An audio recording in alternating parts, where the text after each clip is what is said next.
have no issue with this man calling himself the prize. I don't. I know a lot of black women are all up in arms about this, but that is not where the issue lies for me. This is D, and this is the Come Up Straight Up.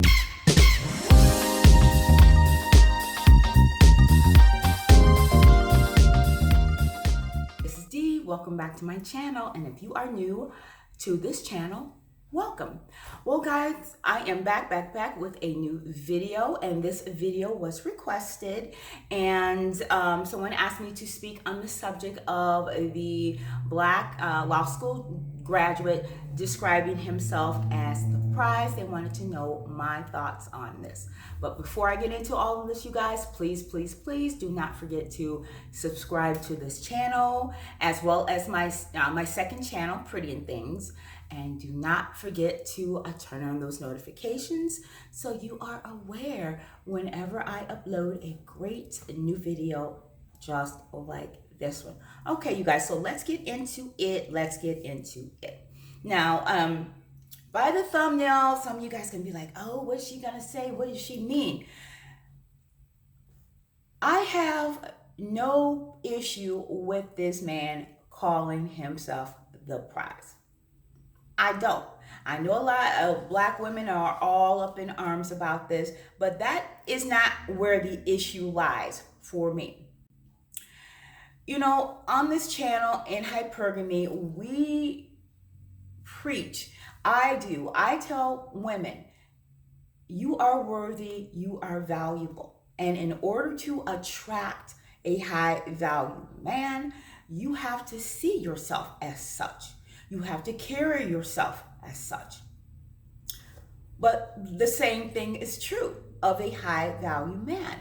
How can you be a high value man? How can you see yourself as worthy and valuable? How can you see yourself as an asset to a high value woman if you don't see yourself as a prize? If you don't see yourself as somebody worth having? You see what I mean? And it's the same thing for both sexes. If you are, how can you be a high value man when you have no confidence? Even if you have money, if you don't see yourself as a person who is worthy and valuable, you are not going to attract that type of woman because you don't see yourself as the type of man that type of woman would want. So I inherently don't have an issue with this man calling himself a prize. If you are a high value person, you should see yourself as a prize. And you guys know this, my take on this might be a little slightly different in some respects. So please hang with me, especially to the end, because I'm going to point out something that, not that I've seen a lot of videos on this, but it's just like the perspective and the outrage. I'm going to point out something that nobody seems to be thinking of. So please hang with me through the end.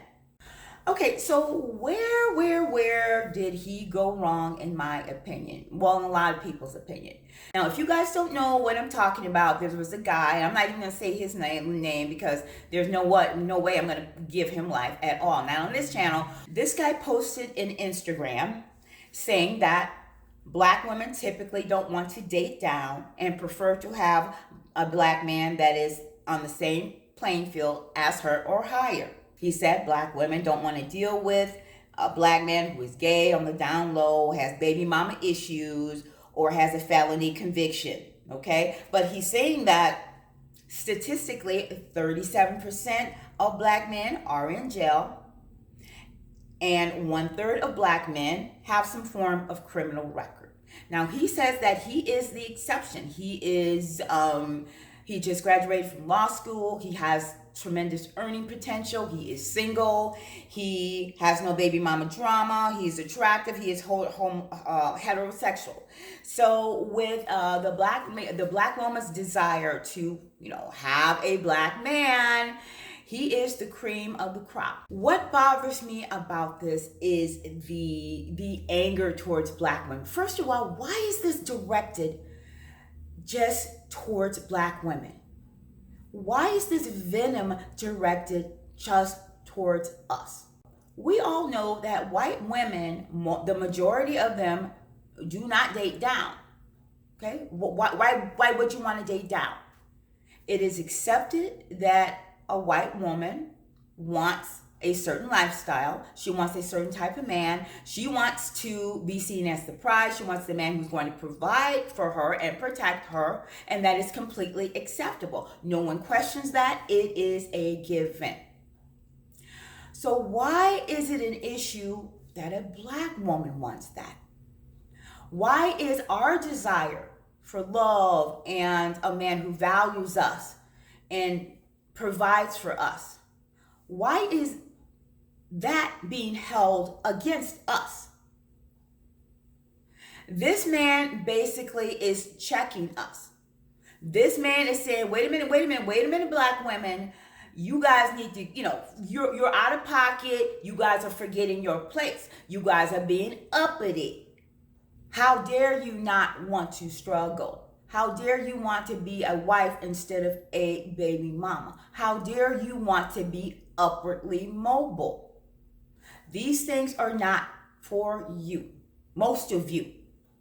And I'm here to remind you of that. This is yet another reminder why black women need to expand their horizons and date other races, and why black women need to change this less than struggle, baby mama culture that has put us in this position. Men value what they have to work for. That is why this man is so happy.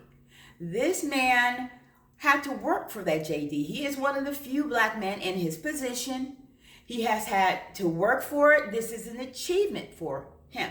A man like this feels he doesn't have to work for a black woman. And because he doesn't have to work for so many black women, he does not value them. You guys, I am not saying all black men are like this. They're not. However, it seems more and more that prominent, quote unquote, high value black men do not hesitate to just dog black women and let us know we are unworthy, that we are not valuable, that we are not seen as desirable.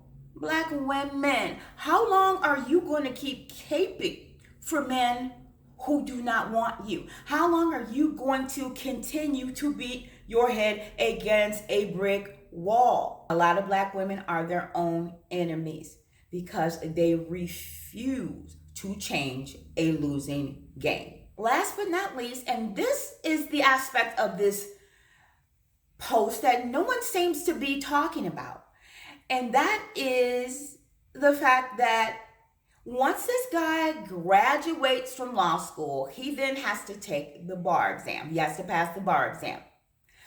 Once he passes the bar, if he passes the bar, in order to be able to practice law, somebody has to hire him. And it just seems that this idiot just seems to be oblivious to that. Let me tell you a little bit about me and what my career is. I am a contracts manager, a commercial contracts manager. And I work in several legal departments throughout my career. High level Fortune 100 companies at the highest level of the legal department.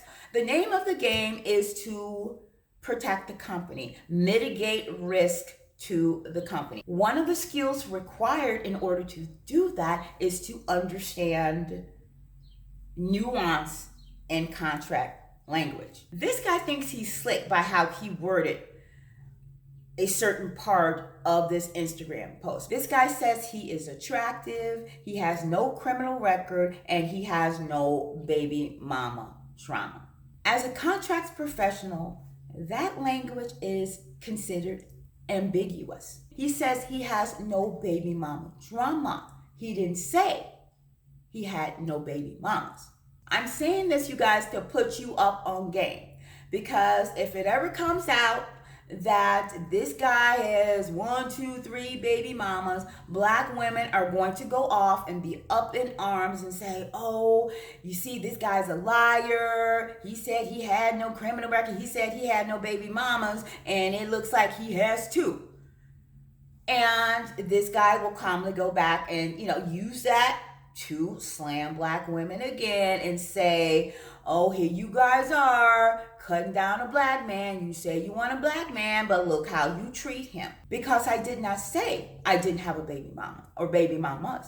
I said I had no drama with a baby mama. And there is a difference.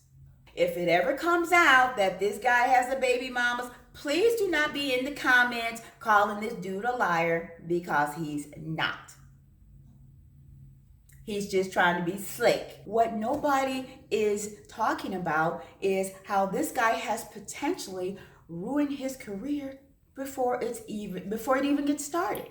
See, you guys, this guy quoted so many statistics, but here's one, the most important one that he did not quote, and that is 85% of attorneys in this country are white. 5% are black, 5% are Hispanic, and only 3% are Asian. So let's think about that. Only 5% of all the attorneys in the US are black. So if I'm a company, if I'm a law department, why on earth would I hire this guy and have him among the 5%? Corporate legal departments and law firms are risk adverse. That is the name of the game. So why would they assume the risk that comes with hiring somebody like this? Someone who is misogynistic, disrespectful, who has offended a huge group of people, and someone who has invited this controversy. Those among that 5% have had to work their asses off. They have had to dispel all the stereotypes. They have had to prove themselves. They have had to be at a level that is higher than their white counterparts. Throughout my career, I am known as a woman who is intelligent, a woman many consider attractive, a woman who is articulate and professional and well-liked.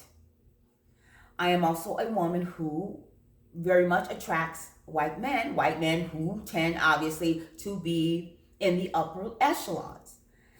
I am a woman who preaches hypergamy because I have enjoyed the benefits of that, not just personally, but also professionally. But do not get it twisted. Despite all of that, I have never had the luxury of not doing my job and not doing my job well. Black people in those spaces do not have that luxury.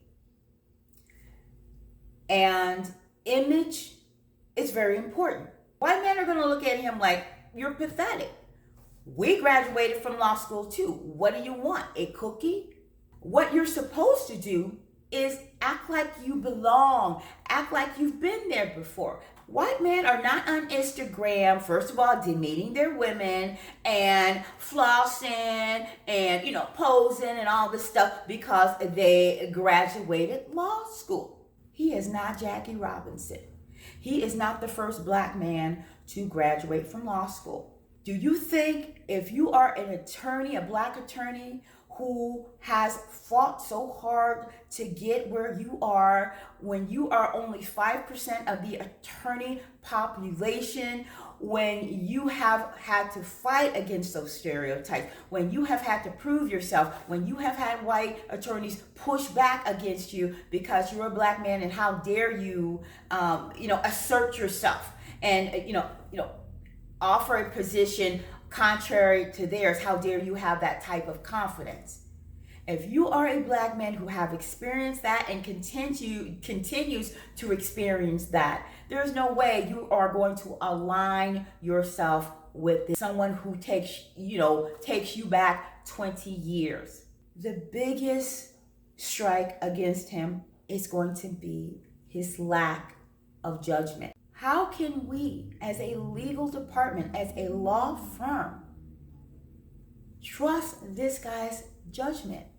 How can we entrust the reputation of our firm and our responsibility to our clients? How can we put that in the hands of an individual who does something like this? And he may very well have ended his career before it has even started. So I hope you guys enjoyed this video, and I hope you guys will share this video and this perspective. I, as always, look forward to reading your comments and getting your feedback on this subject. Please follow me on Instagram and Twitter. My handles are below. So until next time, mwah.